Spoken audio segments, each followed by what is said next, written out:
ఓం శ్రీ సాయి భగవతి జ్యోతిష్యాలయం నెంబర్ 1 వశీకరణ specialist Kerala tantric గురువు గారు పవన్ నంబూదిరి గారు. కేరళ నుంచే నేరుగా పరిష్కారం లభించును. స్త్రీ పురుష వశీకరణం, ప్రేమించి మోసపోవడం, భార్యాభర్తల సమస్యలు, ఎటువంటి సమస్యలైనా సరే 24 గంటల్లో పరిష్కారం లభించును. గురువుగారి ఫోన్ నంబర్ 9043637512. ఓం సాయిరామ్. సమర్థ సద్గురు సాయినాథ్ మహారాజ్కి జై. సాయిబాబా భక్తులందరూ కూడా నమస్కారం అండి. సాయినాథుని ఆశీస్సులతో అందరూ కూడా సుఖంగా, సంతోషంగా, అష్టైశ్వర్య, ఆరోగ్య, అభివృద్ధితో ఉండాలని మనస్ఫూర్తిగా కోరుకుంటూ ఈరోజు ఈ వీడియోని మొదలు పెడుతున్నాను. ఈరోజు వీడియో ఏంటంటే, ఈ ఒక్కసారికైనా నా మాట వినకపోతే చాలా కోల్పోవలసి వస్తుంది. ఆలస్యం చేయకుండా ఈ క్షణమే తెలుసుకో అని మన బాబాగారు అయితే ఈరోజు మనకి చాలా చాలా అద్భుతమైనటువంటి సందేశంతో అయితే మన ముందుకు వచ్చారండి. మరి మన బాబాగారి సందేశం ఏంటంటే, బిడ్డ, ఈరోజు నువ్వు ఎలా అయినా సరే నా మాటను తప్పకుండా వినతీరాలి. ఎందుకంటే ఈరోజు నువ్వు ఒక్కసారి నా మాట వింటే గనక ముందు రోజుల్లో నువ్వు ఏదైతే కోల్పోతున్నావో నువ్వు దాని గురించి కొంచెం జాగ్రత్త పడి, కోల్పోయే దాని గురించి నువ్వు కొంచెం మనసు పెట్టి నీ చేతులారా దాన్ని వదులుకోకుండా జాగ్రత్త చేసుకోగలరు. కాబట్టి ఈరోజు సందేశంలో ఉన్నటువంటి ప్రతి మాటని కూడా ఆలకించని చెప్తున్నాను తల్లి. అది ఏంటంటే, ప్రతిసారి కూడా బాబాగారు మనకి ఏది కూడా ఒక సందేశ రూపంలో కావచ్చు, లేకపోతే ఎవరి ద్వారానో ఒక మాట రూపంలో కావచ్చు, ఇలా రకరకాలుగా మనకి ఏదైనా ఒక మంచి, మనకి తెలియనటువంటి సూచన ఎన్నో చేస్తూ ఉంటారు కదా. అలాగే మన మంచి కోరి ఈరోజు మన బాబాగారు ఏం చెప్పాలనుకుంటున్నారంటే, బిడ్డ, నువ్వు ఏం చెప్పినా కానీ దానిని తూచా తప్పకుండా పాటిస్తూ ఉంటావు కదా.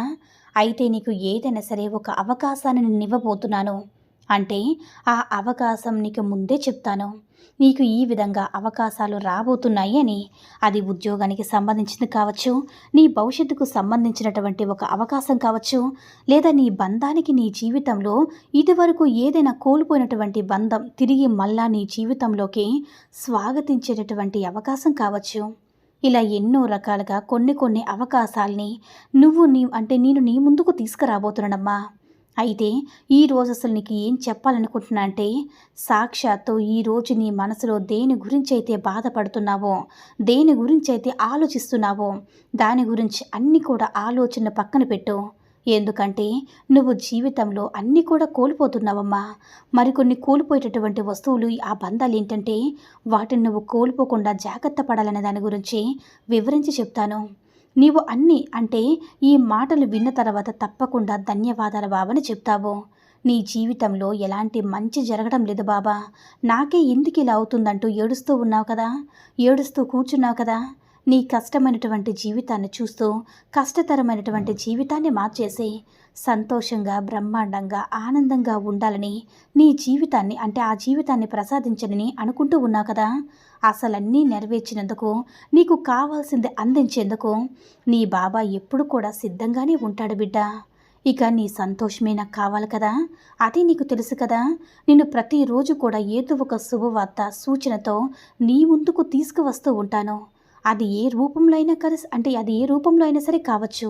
నువ్వు ఏం చేయాలనేది కూడా నేను దిశానిర్దేశం చేస్తూ ఉంటాను. అవును కదా. మరి వాటిల్లో నువ్వు దేన్ని పాటిస్తున్నావో చూడు.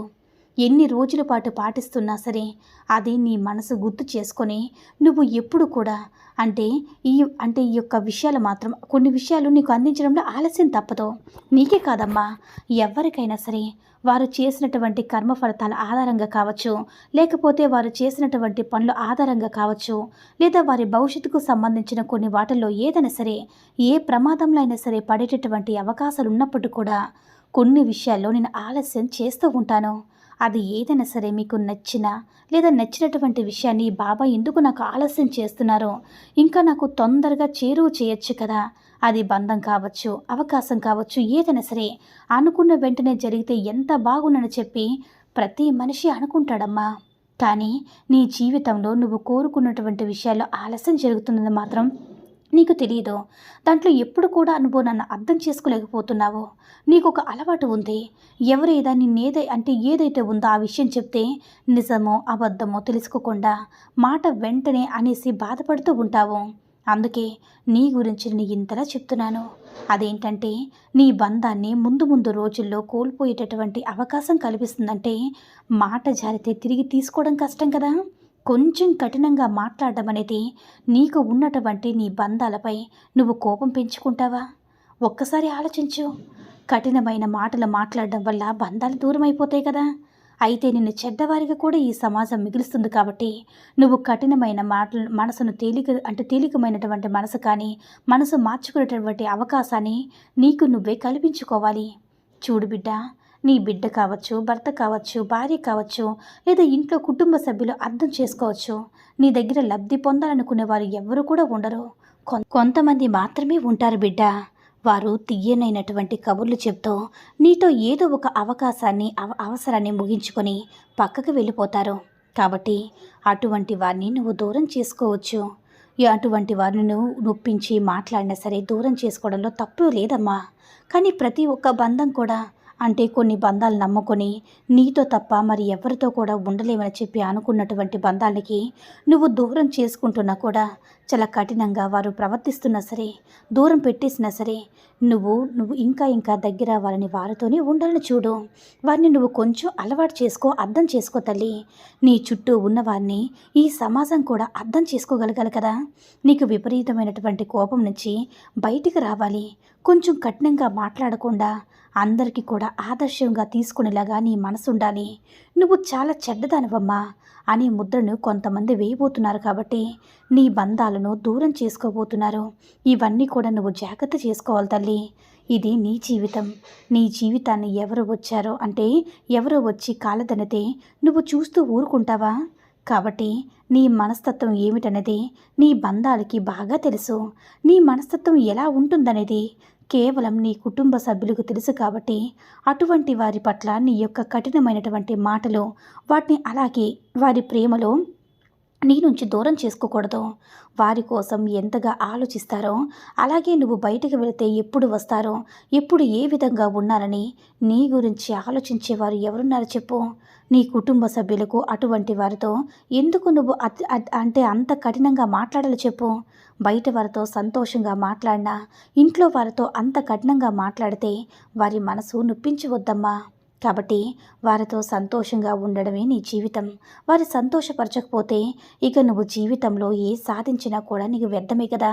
వారి కోసం ఎన్ని మాణిక్యాలు తీసుకువచ్చినా అవి వారిని సంతోషపెట్టలేవు. కేవలం నువ్వు పంచేటటువంటి ప్రేమ మాత్రమే వారిపై ప్రభావం చూపిస్తుంది కాబట్టి వారితో సంతోషంగా ఆనందంగా గడుపు. జీవితం అనేది చాలా చిన్నదమ్మా. భగవంతుడు ఒక అవకాశాన్ని ఇచ్చినప్పుడు ఆ అవకాశాన్ని నువ్వే పదునుపరుచుకోవాలి. నీ జీవితాన్ని నువ్వు సంతోషంగా గడపలేనప్పుడు మరి ఏ ఒక్క బంధంతో నువ్వు సంతోషంగా ఉండలేనప్పుడు నీ జీవితానికి అర్థమేముంటుంది? కాబట్టి కఠినమైనటువంటి మనసును మార్చుకో. ప్రశాంతంగా ఉండడానికి ఏం చేయాలని తెలుసుకో తల్లి. అర్థమైంది కదా అని మన బాబాగారైతే ఈరోజు మనకి చాలా అద్భుతమైనటువంటి సందేశాన్ని అయితే అందించారండి. సాయి మహిమల ద్వారా వచ్చిన ఈ సందేశం మీ అందరూ కూడా నచ్చిందని అనుకుంటున్నాను. ఈ వీడియో కనుక నచ్చినట్లయితే లైక్ చేసి షేర్ చేయండి. మరిన్ని వీడియోస్ కోసం మన ఛానల్ని సబ్స్క్రైబ్ చేసుకొని మాకు కొంచెం సపోర్ట్ చేయండి. ధన్యవాదములు.